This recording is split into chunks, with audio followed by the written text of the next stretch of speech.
Thunderstorm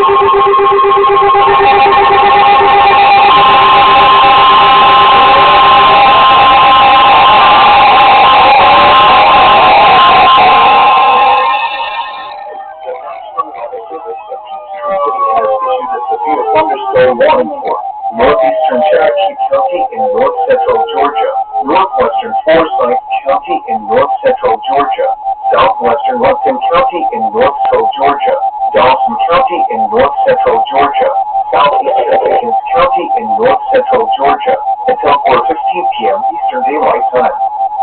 At 3:44 p.m. Eastern Daylight Time, a severe thunderstorm was located over Dawsonville, moving southwest at 25 miles per hour. Hazard, 60 miles per hour wind gusts. Source, radar indicated. Impact, expects damage to roofs, siding, and trees.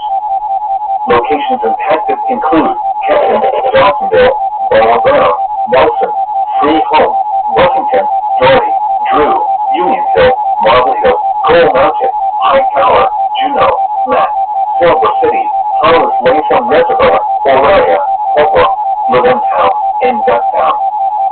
For your protection, move to an interior room on the lowest floor of a building. If you see wind damage, or listening, wait until the storm has passed, and then call the National Weather Service toll free at 1-866-7-634-4664 to speed up your report.